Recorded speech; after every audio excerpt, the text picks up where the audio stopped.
Quand les nouvelles s'affolent, Métropole fait le point. Le point tous les matins, à 8h, simultanément sur Radio et Télémétropole. Le point est une courtoisie de MSC Trading, Digicel et la Banque nationale de crédit, BNC. Madame, Monsieur, bonjour. Bienvenue à la rubrique Le Point de Radio et Télémétropole. Merci de votre fidélité. Comme annoncé, nous accueillons aujourd'hui l'ingénieur Claude Prepty, qui est aujourd'hui directeur général du Bureau des mines.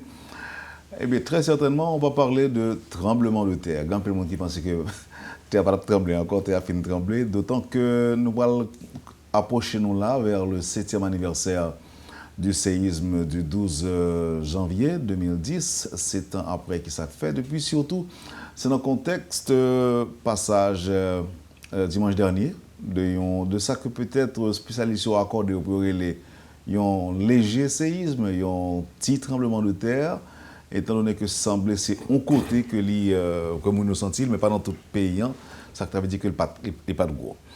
Nous allons laisser comprendre ce qui est passé, phénomène et puis perspective autour, 7 ans après le 12 janvier, avec l'ingénieur Claude Prepty, qui est ensemble avec nous matin. C'est un plaisir pour nous accueillir.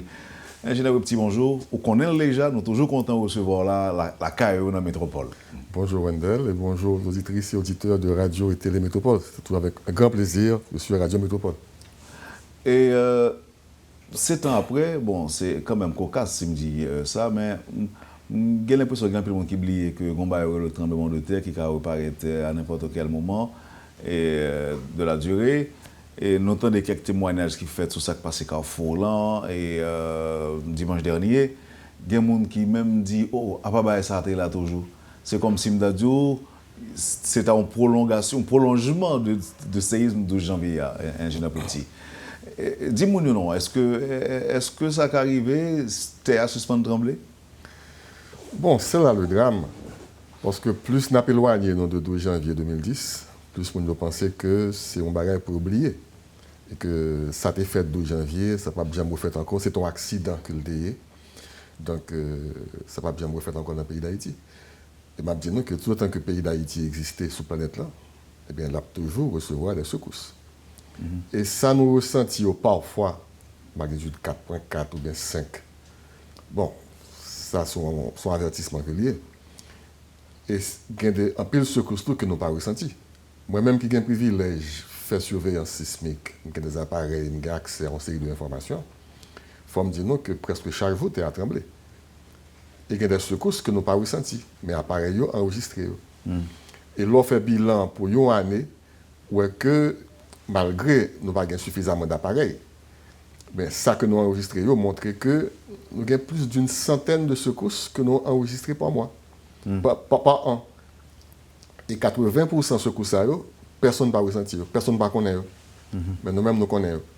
Et nous calculons les magnitudes, c'est des magnitudes de 2.3, de 3. Et nous calculons l'épicentre qui côté que vous faites. Et nous constatons tout que l'épicentre là est éparpillé sur l'ensemble du territoire national. Ne pas localisé seulement, uniquement tout au long de failles majeures, failles presque du sud et failles nord. C'est l'ensemble du territoire. Cela veut dire qu'il y a des sources sismiques partout. Il y a des failles que nous n'avons pas identifiées, mais si ce coup ça a révélé qu'il y a des failles un peu partout sur l'ensemble du territoire. Où se dit on va là, ingénieur Prepty, avant que je retourne sous lui, qui c'est lorsqu'on dit que tu as capable d'un avertissement pour ça nous ressenti. Mais dis-nous, vous avez des informations sur le tremblement de terre dimanche dernier? Non, à chaque fois que une secousse qui fait et que est suffisamment élevé pour la population ressentir, son avertissement que la population dit attention, nous vivons dans un milieu qui est très dynamique et faillot à pas accumuler d'énergie. Donc, il y a une énergie qui est libérée. Non, alors, est-ce que nous devons comprendre que son rappel ou bien son avertissement, alors dans ce sens, même pour un avertissement, ça veut dire que, attention, je m'avertis, me secouer, mais je vais le secouer plus fort bientôt. C'est pas ça? Il y a à la fois un rappel et un avertissement. Un rappel qui dit que nous vivons dans un milieu qui est très dynamique, capable d'accumuler l'énergie. Et un avertissement, je dis, c'est 4 liés, les crayons anti-panique, les légers, nous les légers, mais il est capable de 6 tout. Il est capable de 7. Il est capable de 8. Personne n'a pas dit combien à pied pour prochain. Donc, il y a à la fois un rappel et un avertissement, parce que nous avons tendance à oublier que nous vivons dans un pays à risque sismique élevé. Donc, à chaque fois que ça fait, ça va nous retourner la mémoire de tout le monde, nous reparler de sujet encore. Bien que il y a un peu de monde qui paraît que parler de sujet ça.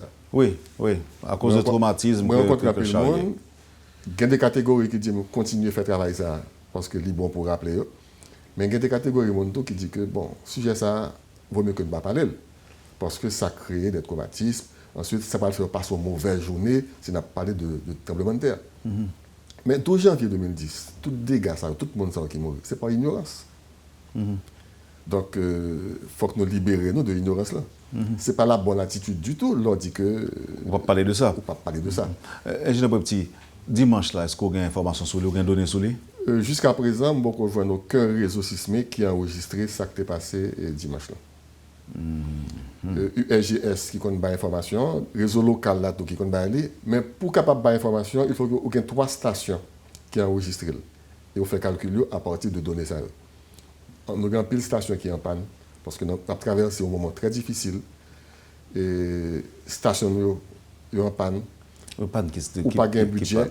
Pas oublier que stations sont localisées un peu partout sur le territoire. Il y a Léogane, il y a Cap-Haïtien, il y a Hench, il y a Jacques Mel.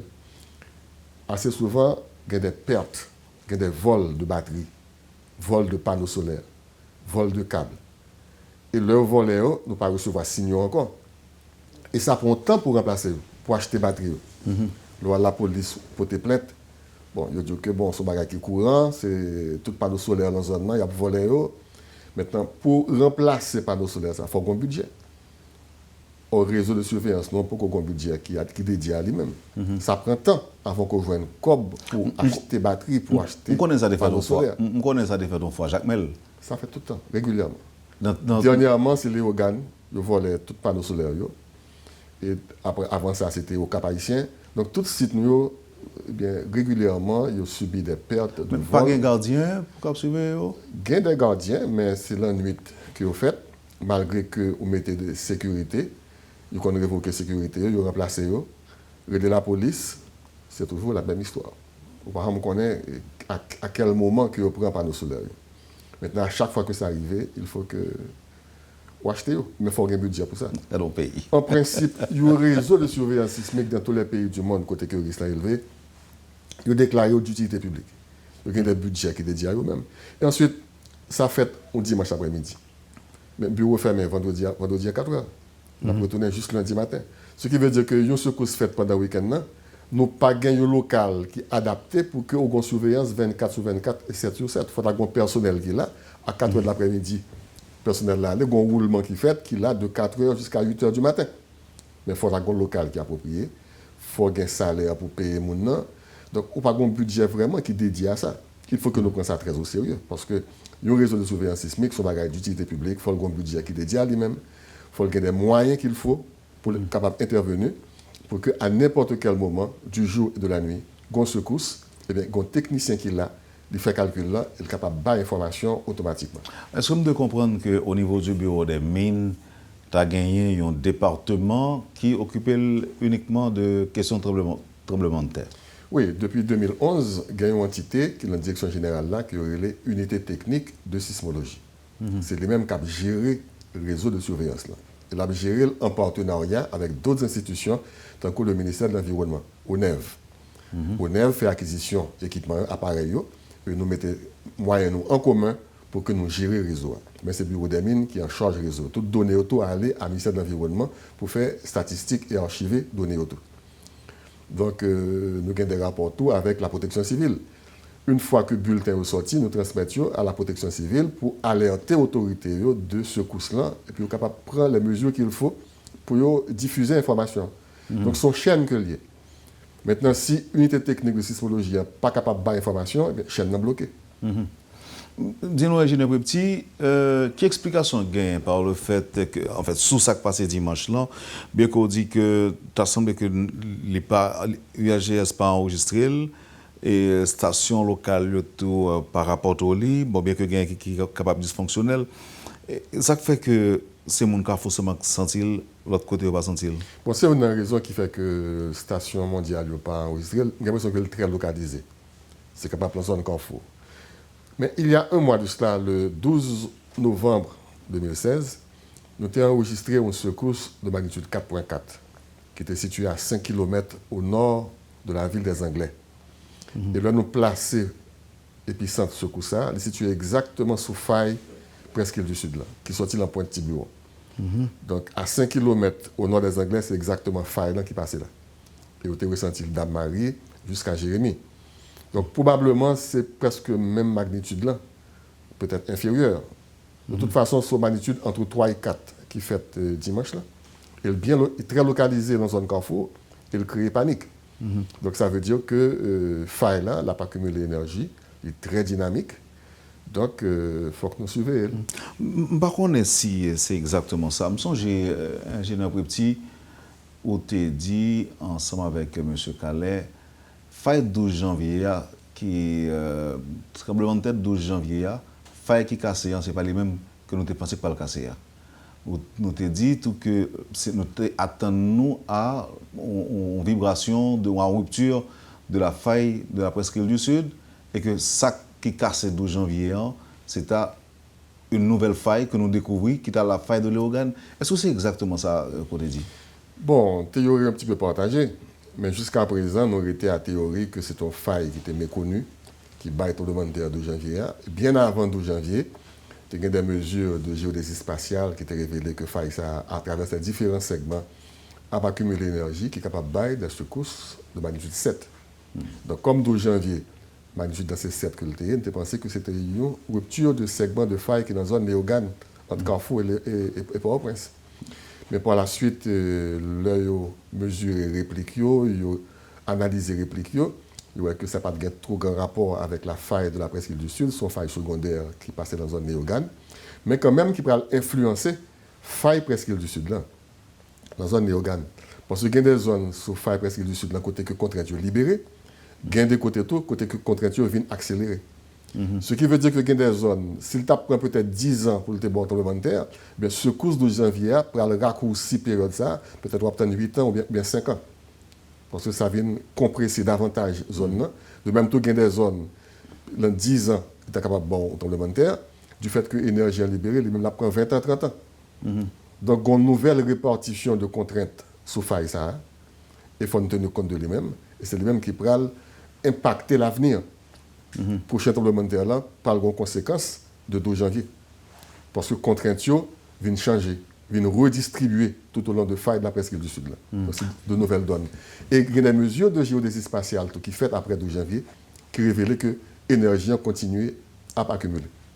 Donc, ça veut dire qu'on dit que nous chita sous deux failles là et qui est capable d'un moment à l'autre de vibrer, ça ne peut pas parler de cap haïtien. Donc, sans compter la faille septentrionale, la faille du Nord, et la faille d'Hispaniola. Il y a deux failles dans la zone Nord. Là. Oh, c'est deux qui sont dans la zone Nord? C'est deux failles dangereuses. Et tous deux passées dans la mer. Il y a la faille septentrionale, qui est entre la Tortue et Mont-Saint-Nicolas, qui passe au large de Cap-Haïtien, qui continue en République dominicaine. Et il y a l'autre qui a 50 km de faille dans la mer encore, qui est la limite plaque Caraïbes et plaque Amérique du Nord. Donc, cela veut dire que. Mais est-ce que les gens sont conscients? Est-ce que vous croyez qu'ils sont suffisamment informés qu'à n'importe quel moment, capable d'avoir un tremblement de terre majeur qui frappe la région? Est-ce que vous comme ça? Bon, il y a des exercices de simulation qui sont faits. En 2012, il y a un, en 2016, il y a un, tremblement de terre et tsunami. Et il y a un pile séminaire qui fait, il y a un pile conférence qui baille. En gros, nous sommes capables de dire que la population Grand Nord, là, plus ou moins informée, même constater qu'il y a une sorte d'impuissance là.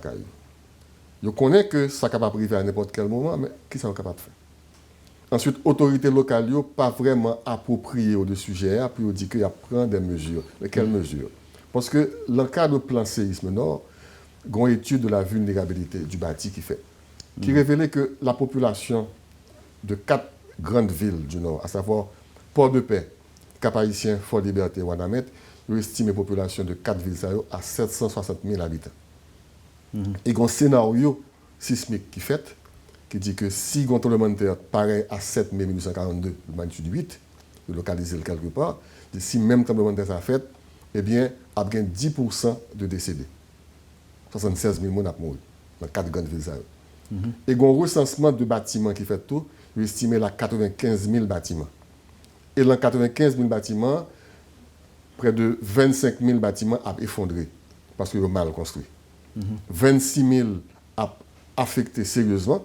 Donc là, après 25 000 plus 26 000, ça fait plus de 50% de bâtiments qui ont des problèmes. Il y a 350 000 de sans-abri, plus de la moitié de la population. Et 3 millions de mètres cubes de débris à évacuer. Donc, chiffre là.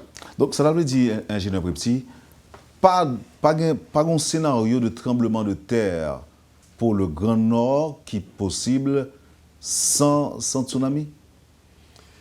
Comme tout de faille, passer dans la mer. Parce que pour qu'il y ait un tsunami, son faille, il faut que faille condition, il faut que faille passe dans la mer. Pour tout de faille, passer dans la mer. Il faut que vous ayez des secousses de magnitude supérieure à 6,5. Donc, quand il y a des secousses de 3, de 4, qui ne peuvent pas provoquer de tsunami. Mais en magnitude 8, tant que le scénario qu'on prévoit 7842, l'a provoqué nécessairement le tsunami. Et il faut que la profondeur là, ait moins que 50 km.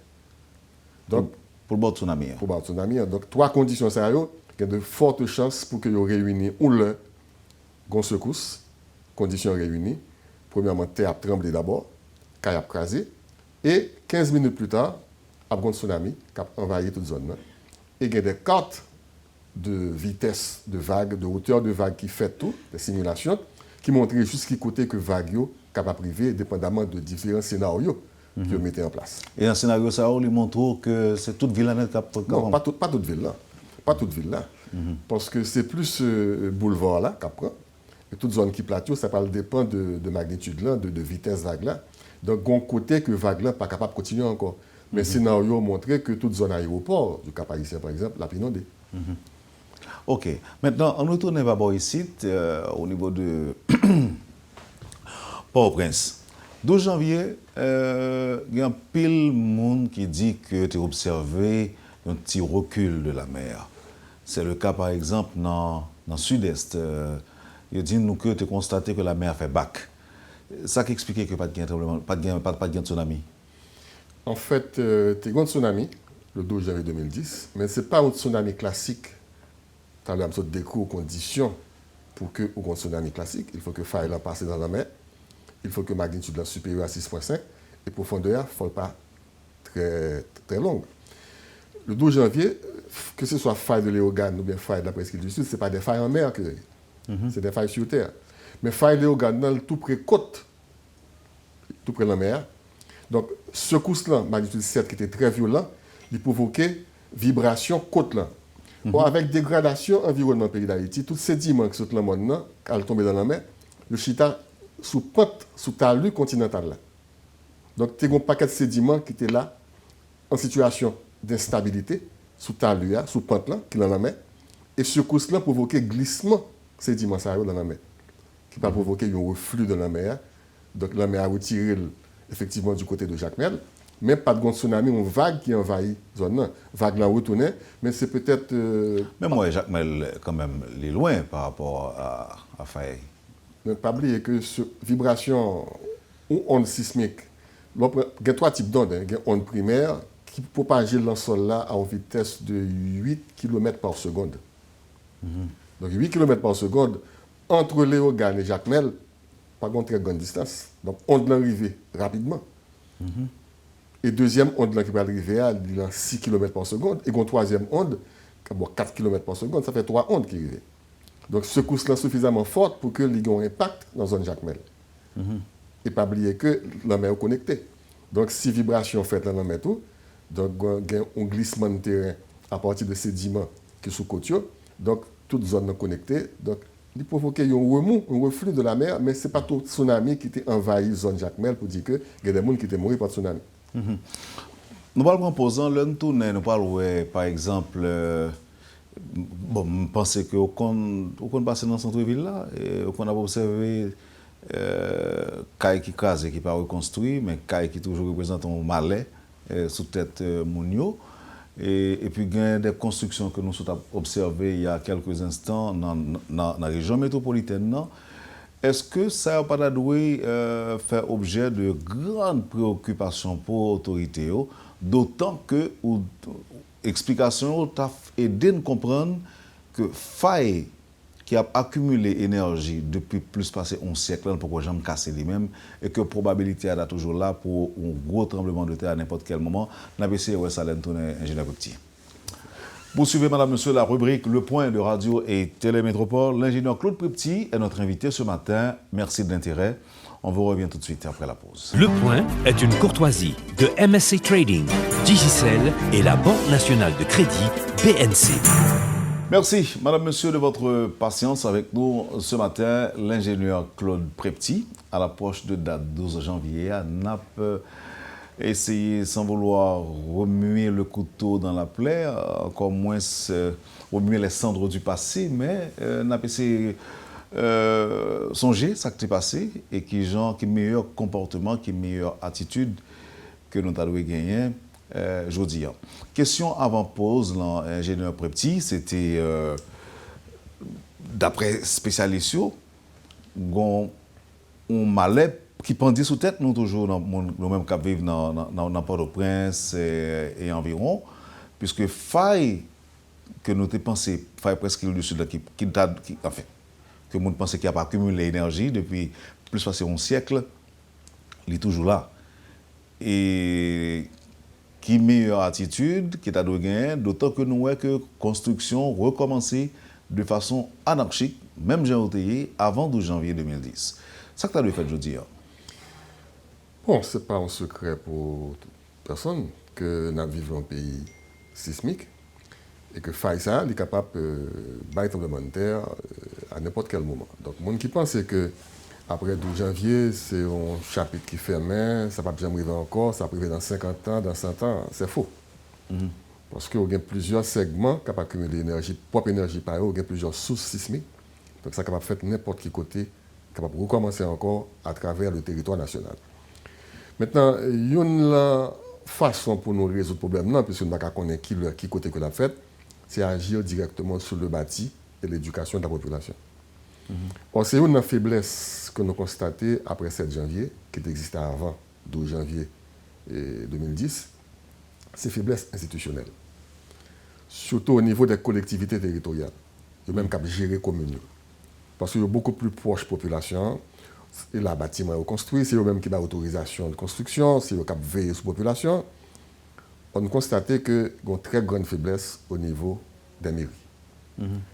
Ça veut dire pas grand changement du tout qui fait au niveau de politique, pas grand qui fait de 12 janvier à nos jours. Bon, par contre, on est pour toutes mairies, mais probablement c'est pour toutes mairies. Mais j'ai eu l'opportunité pour me rencontrer avec les membres de la mairie de Port-au-Prince, les nouveaux élus. Le maire Chevry avec Mme Belab, qui manifestait intérêt pour que vous collaborez avec le bureau des mines. Vous êtes conscient que y a une déficience au niveau du génie municipal. Donc, vous avez que nous renforcer, vous appuyez. Et actuellement, nous travaillons sur un protocole d'accord, un partenariat, pour que nous venions en appui à eux-mêmes. Parce que ne pas oublier que y a une étude de microzonage sismique qui est faite pour l'agglomération de Port-au-Prince, donc pour la commune de Port-au-Prince, la commune de Delma, Pétionville, Cité-Soleil et Tabar. C'est un travail technique que lié, mais peut-être que pas des compétences suffisantes au niveau de la mairie pour mettre en application recommandations qui est dans le microzonage-là. Donc nous allons aller en appui à la mairie de Port-au-Prince, probablement aux autres mairies de l'agglomération de Port-au-Prince, pour que leur recevoir une demande de construction, nous analyser avec eux, nous renforcer eux pour nous dire, sur le terrain, ça, ils vont construire tel type de bâtiment de tant étage, mais ça, microzonage-là recommandé pour nous travailler avec eux. De même que, ils vont gagner appui, travaux publics tout, parce que c'est de concert avec TPTC et puis ils vont permis. Mais partenariat peut être tout sous formation personnelle, personnel technique, ingénieur. Donc, on a indiqué qui est capable de formation. Et troisièmement, il y a une campagne de sensibilisation que Myriam a entamée et n'a pas appui dans la sensibilisation. Donc, nous espérons que pour l'année 2017, donc, nous allons travailler avec Mairie de Port-au-Prince pour nous renforcer la structure, renforcer la capacité et aider vraiment à diminuer la vulnérabilité sismique, au moins pour la commune de Port-au-Prince.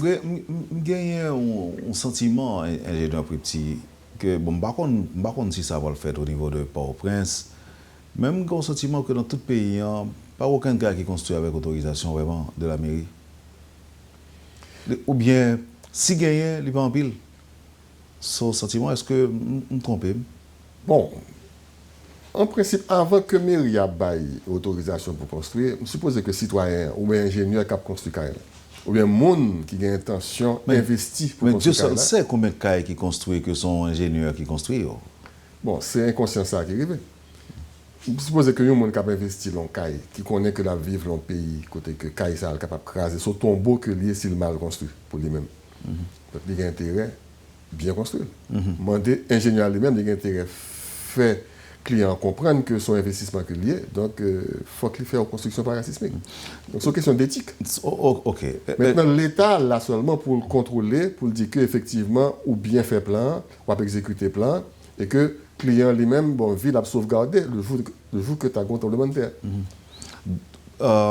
Faille les organes, en fait, la faille de la presqu'île du Sud, s'il casse, il y a un tsunami? Non, son faille qui passe sur terre. Donc, il y a une chance pour pas gagner. chance pour pas gagner tsunami. Donc, à moins que même bagarre qui est arrivé le 12 janvier 2010, là, il y a des glissements de terrain sous-marin qui provoquaient un mini tsunami, mais ce n'est pas jamais un gros tsunami, même genre dans le nord. Donc, le risque de tsunami, il est vraiment réel, il est vraiment fort, c'est pour le Grand Nord, c'est-à-dire pour les départements du Nord-Ouest, du Nord et du Nord-Est. Maintenant, nous très certainement mettons l'accent sur Caille Cap Crasé. Pour nous, l'autre côté, que ce soit dans le nord ou dans le reste du pays, qui doit de comporter aussi un tsunami? Bon, parce que Dalloso dit qu'au Cap, c'est 15 minutes après le tremblement de terre que vague a déferlé. Mais pas oublier que le tremblement de terre a fait avant. Oui. Donc, si Caille a crasé, si 50% de bâtiments ont effondré, ça veut dire qu'il y a un pile monde qui est capable en bas des combes. Ça va dépendre de qui que le tremblement de terre a fait. Maintenant, si il y a une possibilité pour sortir, pour évacuer, parce que c'est la difficulté encore qui gagne au Cap haïtien, rue est très étroite.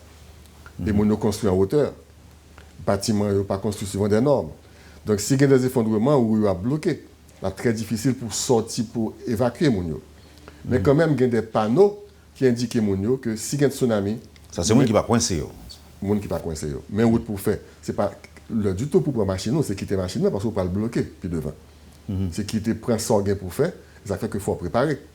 C'est quitter là rapidement sous capable sortir, suivre route que indiqué jusqu'à ce qu'on arrive au côté que nous su que de l'eau a pas privé. Donc je dis là dans moment on parle avec moi là et ça est disponible au Cap haïtien des panneaux à Port-de-Paix dans toutes les grandes villes du Grand Nord. Ah ben on est effort qui fait. Bon effort qui fait, mais attention. Il y a un peu de monde qui prend panneau ça yo retire yo voler yo retire. On fait notre bagarre avec eux. En fait, pas rien la bonnerie, quand même, son tristesse. D'autant que nous te parlais tout à l'heure de batterie avec panneaux solaires qu'il a volé.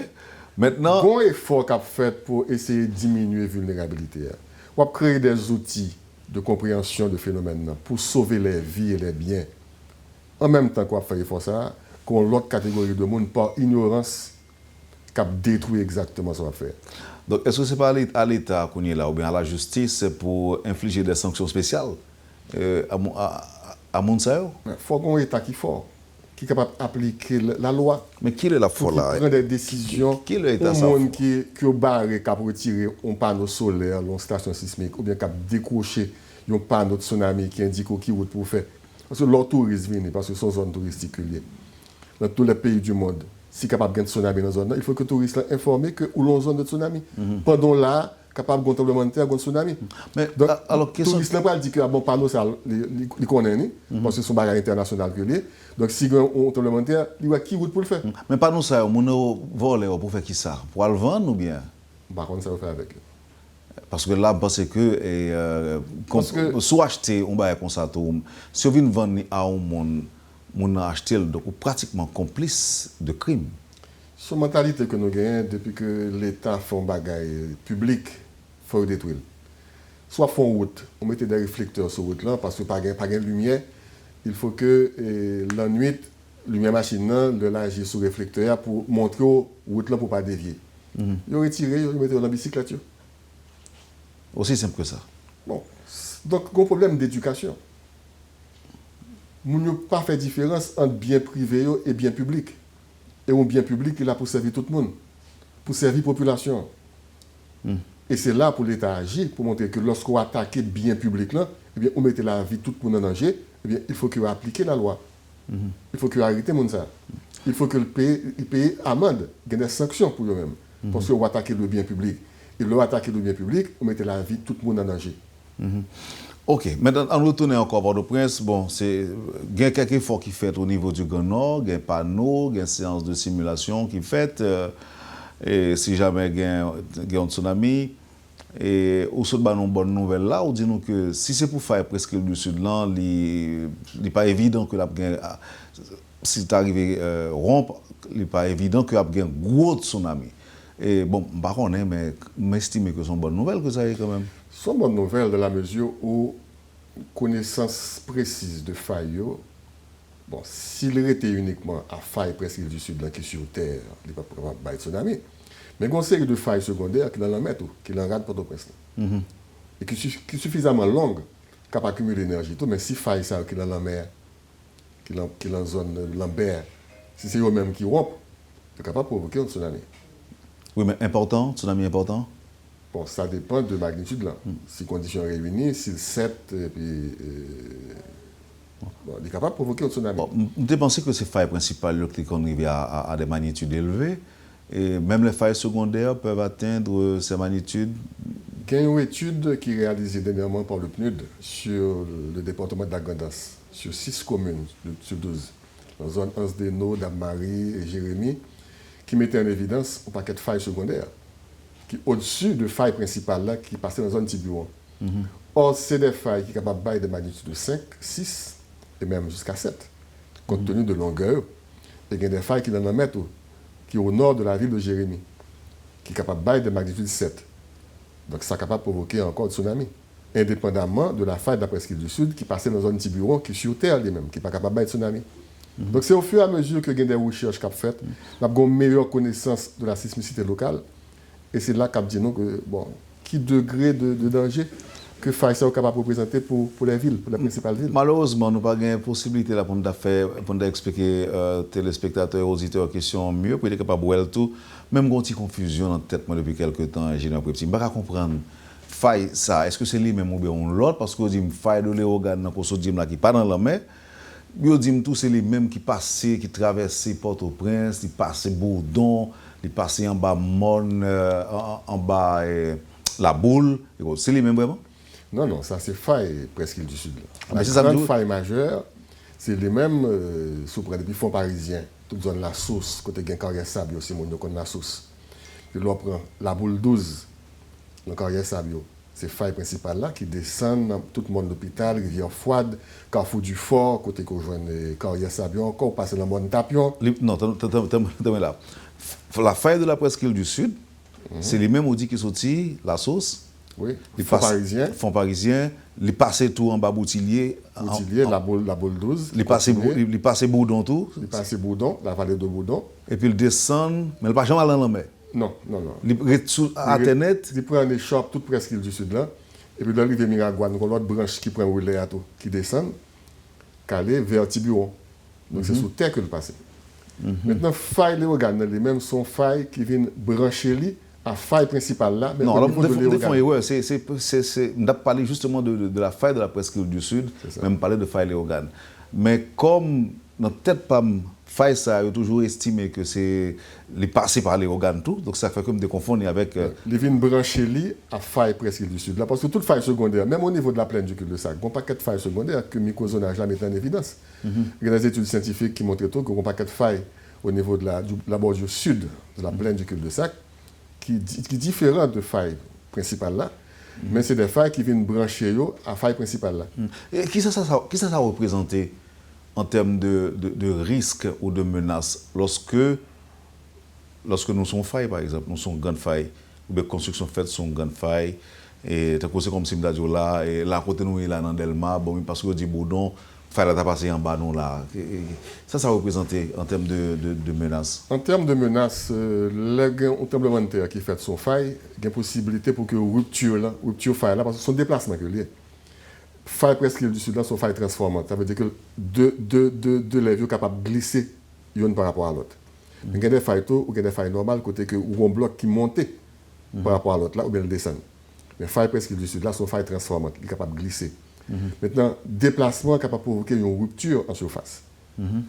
Et si on a une construction en surface, Kaiwa, c'est exactement sous faille là que le télé, donc rupture là, il ne peut pas l'affecter Kaiwa. Donc il y a une possibilité pour qu'il y ait un cisaillement qui fait au niveau de Kaiwa. Si tu as une faille secondaire qui provoque un tremblement de terre au niveau de Port-au-Prince, réaction population, c'est à qui ça?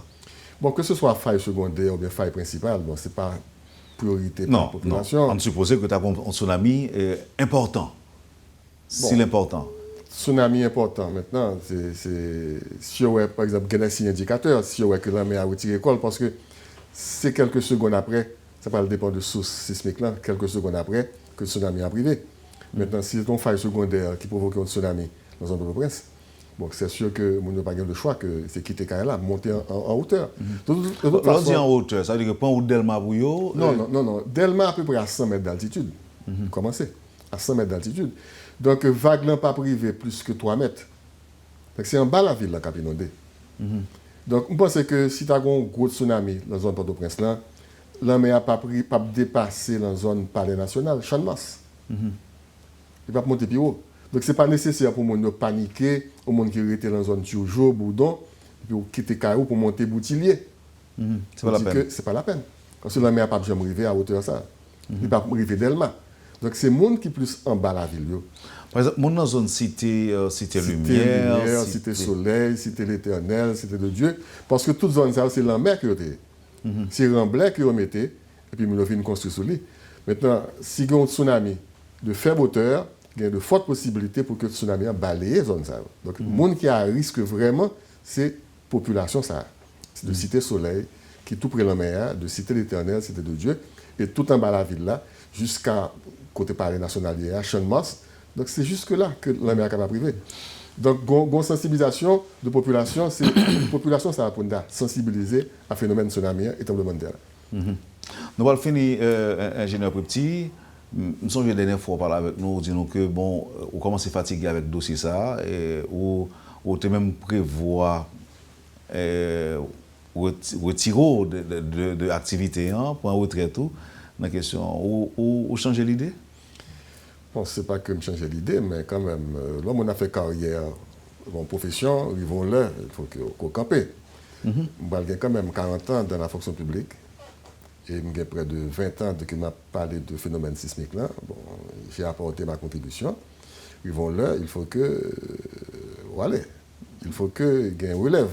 Un relève là commence à assurer, il y a des jeunes qui commencent à retourner dans le pays, qui font doctorat en sismologie. Donc sur ce point, je ne suis pas tellement inquiété. Donc on relève, il faut que nous commencions à entrer dans le système là, puis on prend un relève là. Je prends un point avec vous avant de nous refermer l'émission Ingénieur Petit. Je dis, ce n'est pas l'employé du bureau des mines, c'est le directeur général du bureau des mines que j'ai le privilège de recevoir là.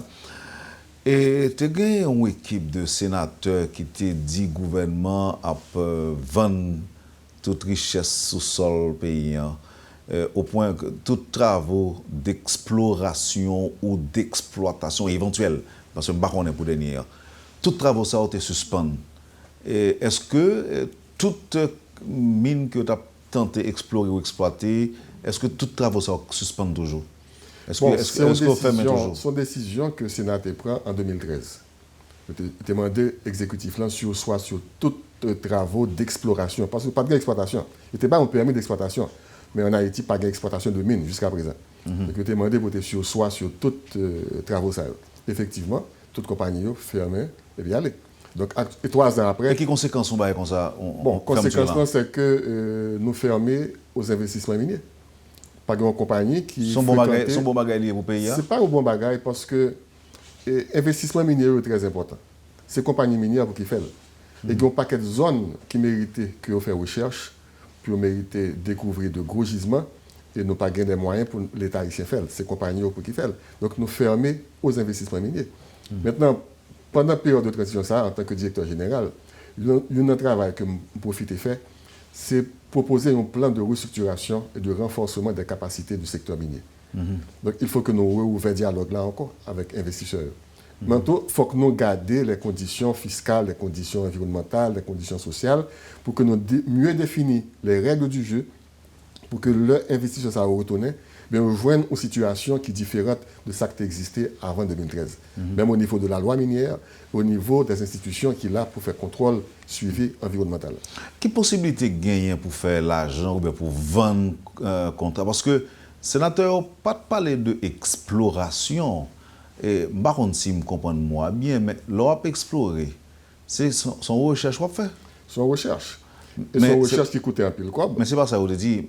Monsieur a dit que c'est le gouvernement d'alors vend et comment on dit ça, a liquider, voilà, la liquider ressources paysannes, ils vendent plusieurs millions et milliards de dollars que le gouvernement a volé, comme ça. C'est des permis d'exploitation qui ont été accordés à des sociétés à partir de conventions qui étaient signées, conventions minières, qui étaient signées depuis 1997. Pas il y a 30 ans depuis que la convention a été signée.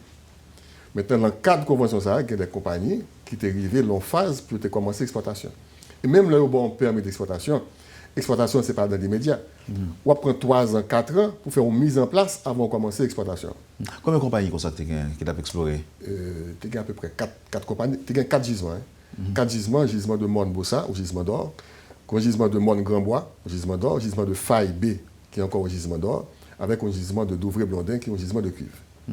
Mais il y a des rumeurs qui disent qu'il y a un gisement d'or qui vaut 21 milliards de dollars. C'est tout à fait faux. Pour un gisement d'or qui vaut 21 milliards de dollars, il faut que vous ayez des réserves prouvées au moins de 16 millions d'onces d'or. Ça existait en République dominicaine. Côté que... Mais comme son seul terre, là, comment ça qui explique que quelqu'un existe? Alors justement, tout indice et gisement d'or, ils découvraient le couloir, la ceinture de minéralisation qui commençait dans le nord-ouest, qui passait par le nord, le nord-est et qui continuait tout en République dominicaine. Dans le couloir, ça, il y a des formations géologiques qui sont capables de des gisements polymétalliques d'or, de cuivre et d'argent. Ils découvraient en République dominicaine un gisement qui vaut 558 tonnes d'or, qui vaut 23 milliards de dollars, que la plus grande compagnie minière mondiale, une compagnie canadienne qui est les Barrick Gold, a exploité. Il a investi des milliards de dollars. Je pensais que la ceinture de minéralisation, ça, il se peut que du côté haïtien, il est capable de joindre un gisement pareil. Parce que un gisement d'or, de considérer comme classe internationale à partir des réserves prouvées minimum de 3 millions d'onces d'or. Or, 4 gisements, des gisements d'or qui sont découverts en Haïti, on prend tout ensemble, il va avoir 1 million d'onces d'or. Puis, gros gisement d'or que nous avons en Haïti, c'est le gisement de Grand Bois ou bien encore de Faille B. Réserve prouvée, c'est 400 000 onces d'or. C'est petit gisement que vous avez. Donc, nous n'avons pas des gisements qui vaut 21 milliards de dollars. Oui, mais Or, 400 000 onces d'or, actuellement, le prix de l'or sur le marché international, on se lance, c'est 1 300 $. Donc, 400 000 multiplié par 1 300, ça va à peu près 520 millions de dollars. Est-ce que ça veut dire que vous avez besoin de plus de cob pour exploiter? Non. Un investissement qu'a fait, revenu à moins, parce que réserve à moins. Et investissement est très élevé. C'est ça, me dit, est-ce qu'on a besoin de plus d'argent en investissement pour exploiter? Donc, intérêt pas même, parce que second gisement de 3 millions d'onces d'or, ou il faut un investissement pour exploiter, avec un gisement de 400 000 onces d'or, c'est presque à peu près le même investissement qu'on va le faire. Nous allons rentrer moins dans 400 000 onces d'or là. Et ça fait que les grandes compagnies ne sont pas intéressées à ces petits gisements. Donc, si on accepte qu'on y a exploité ces gisements, c'est dans le but de faire des recherches pour joindre au moins un gisement de la taille de celle de Pueblo Viejo. Un gisement de taille internationale. Et c'est possible pour mesurer la capacité? Capacité de quoi? Pour évaluer, je veux dire, pour évaluer bien la capacité sûr, disponible. C'est rôle, c'est objectif, exploration. Parce que on va pas commencer à exploiter un gisement sans que on pas cartographier limite gisement, ou pas évaluer en longueur, en largeur et en profondeur pour connaître exactement qui quantité de l'or qu'on gagne, qui vont pas l'exploiter, qui plan d'exploitation qu'on gagne, qui vont pas le protéger l'environnement, qui revenu que la rapporter, qui investissement que vous faites, c'est un gros travail que lié. Avant que vous pensez vraiment à exploiter. Fermeture là, alors que c'est en question de besoin politique, oui, Général Petit. Et ils ont fait du tort au pays ou bien c'était une bonne chose, le fait de fermer le dialogue là, suspendre les travaux, c'est une bonne qualité pour le pays? Pour moi-même, ça c'est une opinion personnelle. Il y a un avantage et il y a un inconvénient. L'inconvénient, c'est que vous fermez porte Haïti aux investissements miniers. C'est un mauvais signal à compagnie qui t'a dépensé comme pour faire exploration ou dire allez, il finit de dépenser comme là, sans que vous ne pas qui côté que comme a fait. Vous aller. Mais pas oublier que ce n'est pas Haïti seulement qui gagne des ressources. Pour pas qu'être de l'autre côté et aller de l'autre côté. D'autant plus que nous avons pile instabilité politique. Donc c'est une mauvaise chose pour l'investissement minier. Parce que le monde minier est très petit. Donc il dit l'autre, Haïti, bon, à n'importe quel moment, il prend des décisions de faire mes bails. Donc manquer de garantie des investissements. De l'autre côté, c'est une bonne chose. Parce qu'à l'époque que la convention s'est négociée, l'or était à $300. L'os. Il y a $1,300. Il y a une clause dans la convention qui dit que si le prix or la montée, il faut que nous rechita pour nous capables de renégocier. Ensuite, en 30 ans, le monde minier a beaucoup évolué. La loi minière qu'il a, il est désuète. Il est daté de 1976, plus de 40 ans. La protection de l'environnement, eh bien, il y a l'autre pratique là-dedans. La fiscalité a évolué. Donc, je pense que faut que nous changions la loi minière. Il faut que nous ayons un renforcement institutionnel. Le bureau des mines que je dirige, structure, organisation, datée de 1976, 1975. C'est une structure qui désuète. C'est une structure qui était là pour évaluer le potentiel minier. Or, pendant 20 ans, avec les Nations Unies, nous avons évalué le potentiel minier. Si vous voulez passer qu'on est à un stade d'exploitation, il faut qu'on ait l'autre structure qui tourne vers l'exploitation et non pas vers l'exploration. Donc, c'est mettre en place des structures, renforcer les capacités pour faire suivi technique, suivi environnemental.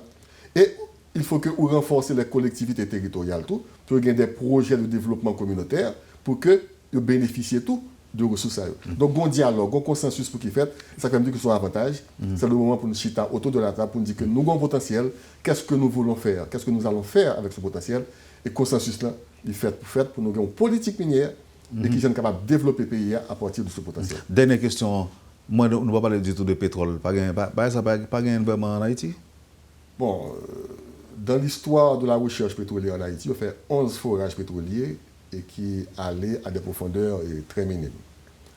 Pour moi-même, je pense qu'il faut que la recherche continue encore. Haïti, c'est un pays vierge jusqu'à présent. Il faut que nous fassions un pile de recherche. Et l'État haïtien n'est pas capable de faire recherche, c'est des compagnies minières pour qu'ils fassent. Qui ont des reins solides. Parce que leur compagnie minière a accepté d'investir peut-être 2 millions, 3 millions pour faire recherche. Il n'y a pas besoin de rien, il peut aller. Parce que comme ça, c'est pour ça que c'est fait. Mais l'État haïtien n'est pas capable de prendre 3 millions, 10 millions pour faire recherche. Il ne peut pas besoin de rien. Il vaut mieux qu'on investisse comme ça dans la santé, dans l'éducation, dans faire route, infrastructure. C'est une politique qui permet que ou attirer des investisseurs, mais ou définir les règles du jeu au départ pour dire investisseurs, attention, souvent nos bagailles, mais qui ont que partage la fête. Mais ça me voulait pour l'environnement. Jusque-là, pour gagner qui est sûr. Non, mais même personnellement, beaucoup de gens, on forage côté que le pétrole là au jaillit. Ils vendent des indices de gaz, des indices de pétrole, mais ils ont un indice pas dit que ou un gisement de pétrole. Ingénieur Petit, nous sommes contents de recevoir matin dans l'émission ça. Et comme en général, chaque 12 janvier, toujours gagner des programmes spéciaux. Et je pense que si possible, nous sommes capables de rencontrer encore bientôt. On dit que dans un mois, et pour nous capables de rebrasser l'idée sur la même question qui est demeurée. Il y a une préoccupation pour un pile haïtien aujourd'hui. Merci encore une fois, Ingénieur Petit. Ce sera toujours avec plaisir. Bien que un peu le monde parle même parler de sujet ça nuit, mais il faut que nous brisions ce cercle d'ignorance. Parce que si nous entrons là-dedans, dans l'ignorance, il y a toujours des victimes. Il faut que nous parlions de lui-même pour nous dire, mais ça doit faire. Il faut que nous renforcions l'État. Il faut que nous renforcions les capacités institutionnelles. Il faut que nous sensibilisions la population pour que vraiment nous arrivions à limiter des dégâts de sa fête. Merci encore une fois. Avec plaisir. Vous avez suivi, madame, monsieur, la rubrique Le Point de Radio et Télémétropole. L'ingénieur Claude Prepty était avec nous ce matin. Merci de l'accueil. Passez une bonne journée avec nous et à demain. Merci encore une fois, ingénieur. Quand les nouvelles s'affolent, Métropole fait le point. Le point tous les matins à 8h, simultanément sur Radio et Télémétropole. Le point est une courtoisie de MSC Trading, Digicel et la Banque nationale de crédit BNC.